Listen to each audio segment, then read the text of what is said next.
Central Valley in Fresno in October of 2019, just a little bit more than a year ago. And so in this report, we had found that California and the Central Valley had experienced sustained growth alongside high unemployment, low wages, and low homeownership rates. This is important because for a long time we've had this narrative that we need to have economic growth in the valley. There's just not enough growth. We need to bring businesses. And really the truth is that there's always been a high level of economic activity alongside unemployment and low wages and low homeownership rates. And this becomes important because later, as you'll hear from Janine Nakasi at Fresno State, she's going to be talking about the crisis with evictions and with housing burden in the Central Valley during the pandemic. But I wanted to just present, the idea that during good times, the Central Valley was plagued with having a very low homeownership rate and a high rate of multiple family households.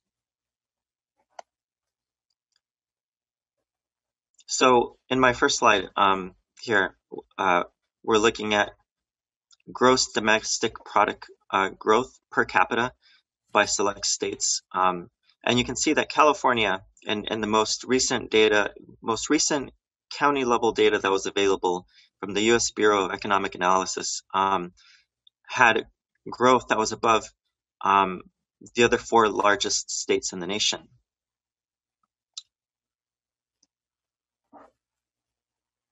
When we look specifically at regions, we can see that during the same time period, the Central Valley had the second greatest economic growth of all regions, second only to the Bay Area. But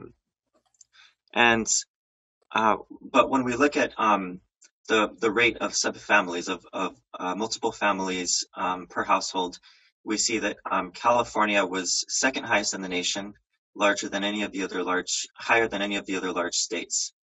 There were 9.3 multiple families per every 100 households in California. The Central Valley had 10.7 subfamilies or multiple families per every 100 households. This was second among California's 12 regions, second only to the Inland Empire, which had 11 subfamilies per 100 households. Merced at 12.6 subfamilies per 100 households had the highest rate of any county in the state. So out of 12 regions, the Central Valley had the third lowest homeownership, or you could say the third highest rate of rentership. Specifically, Fresno Fresno's rate of adjusted homeownership rate was 47.4%. And now when we look at wages, we also see that full-time workers earns the second lowest wages in the state. So although there's a narrative that the cost of living is lower in the Central Valley, because wages are actually the second lowest in the state, and so this is part of the reason why the rate of homeownership is so low, is because as low as the cost of homes are in the Central Valley, wages are even lower. So, in conclusion, I just wanted to restate what we had found in our report, that the Central Valley has the second highest economic growth in the state. Prior to the pandemic, it had the second highest economic growth in the state, but it also had the highest unemployment rate, the second highest multiple family rate, and the third lowest homeownership rate. And so going into the crisis, as roughly 1 out of every 4 workers have lost their jobs, as roughly half of all households have had either job loss or income reduction. These are the circumstances that a large number of low-income Central Valley households are facing as renters. Thank you. there's such a disparity, in the rate of home ownership across the state is because of the jobs that are available in the region. With jobs in the food chain, it is very often that that workers cannot even afford to buy their own food. A large percentage of people who work in agriculture or in food processing have to subside on food stamps. There is a term we hear a lot, the term rent burden. Can you explain that to us? Sure. There are two levels of rent burden. One is when a household pays over 30% of its income towards rent, and another is extreme rent burden when over 50% of a household's income is paid towards rent. Um, and as Janine will discuss later, the Central Valley has one of the highest, if not the highest, rate of rent burden in the state. And in my presentation, I talked about how we have the third highest rate of rentership in the state. This is in large part where this comes from, because workers earn such low wages that they cannot afford to buy their own homes. So we have a large number of renters. And this becomes a problem during the pandemic because the federal policies that protected homeowners from missing mortgage payments didn't extend to renters. And so there was a policy gap that the state tried to fulfill by placing a moratorium on evictions. And as Janine will talk about later, it's imperative that we implement, that we renew this policy. Otherwise, we can expect mass evictions in the next couple months. Okay, we have a question from Henriette. Down to the courthouse and just the process is which is causing them to be evicted. Is anyone going to be able to address that huge learning curve, and also the whole 3-day notice that is supposed to be mandatory, but it's not really mandated? Thank you. Those are great questions, and thank you for asking them. It's part of why I'm looking forward to hearing other folks talk today, is because they are going to be directly addressing those vital questions. Jorge Luis Macias has an interesting question, and then we'll quickly move on. Jorge Luis, you want to ask? So I'm reading in the chat box.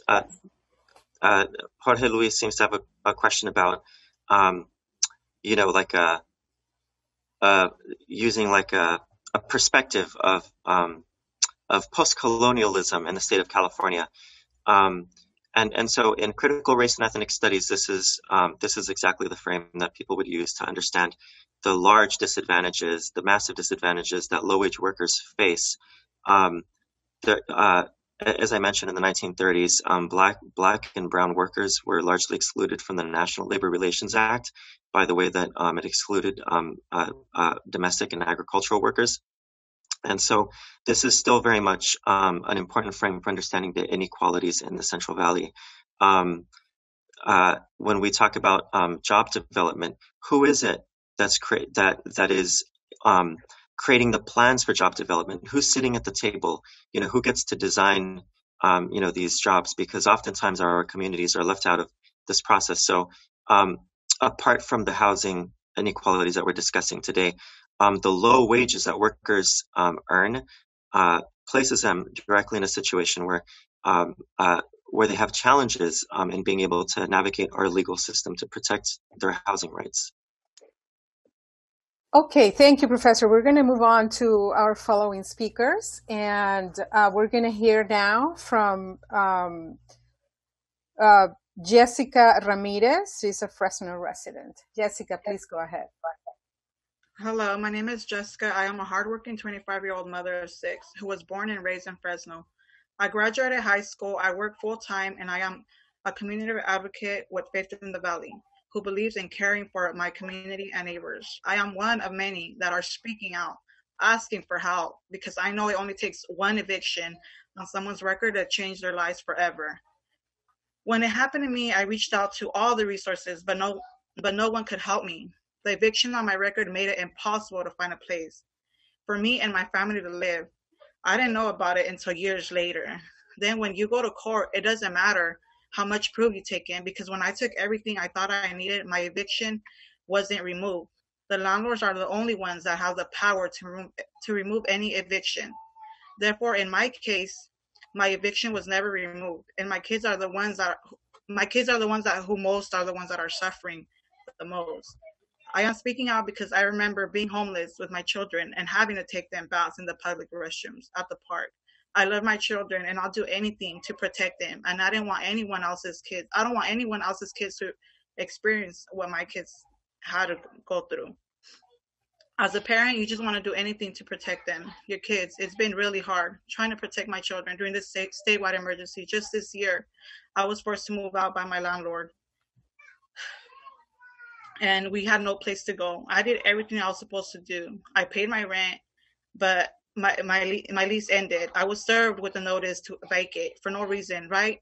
At the beginning of COVID-19 pandemic, our landlord wanted us to put our children's life at risk as he refused our rent. I should not be asked to violate the shelter in place and the CDC guidelines and put my children at risk. No parent should. I should not have been forced to choose between my housing and my children's health and safety just because I am a renter. No parent should. In April, I attended on April, I attended my first Right to Counsel LLC meeting, and I learned I can use my voice to make a change for myself and others. I had the opportunity to speak at the council meeting. I was so nervous, but I was proud of myself for giving my testimony and helping to pass 2 items. Councilwoman Esmeralda Sonia lifted up my testimony. I worked with leaders to write a Fresno B op-ed. It was my first time doing something like this. It was an amazing experience. I went on to be on the radio station interview with Kevin 88.1. Right now, I am continue to work on the Housing LLC, and I attend meetings and motivate our space. We are in a statewide emergency. This is a time when we need to be together and help one another. Many people needed the help before COVID. And now, due to this crisis, because people need even more help. Many people have lost their jobs. Prices are rising sky high, leaving many people without the ability to buy food and essentials, or even pay their bills. I believe you're able to help. I believe if you're able to help make a change, why not do it? Use the power we all have to help our community and families.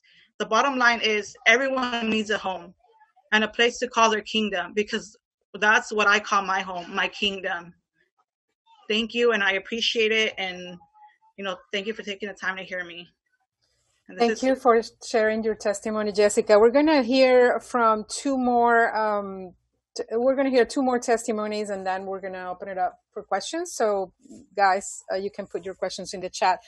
We're going to move on now to Claude Bailey. He's a resident of Stockton and a senior citizen.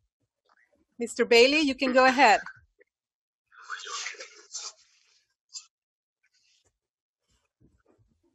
Mr. Bailey? Yeah, okay. Now we can hear you. Go ahead. Okay. My experience was I had been living in my apartment for over 20 years. And then I've come to find out I paid my rent on time. I wasn't on drugs or alcohol, any of that. I was a model senior citizen, ministry in the church. And all of a sudden I was told to fill out some papers, Section 8 papers.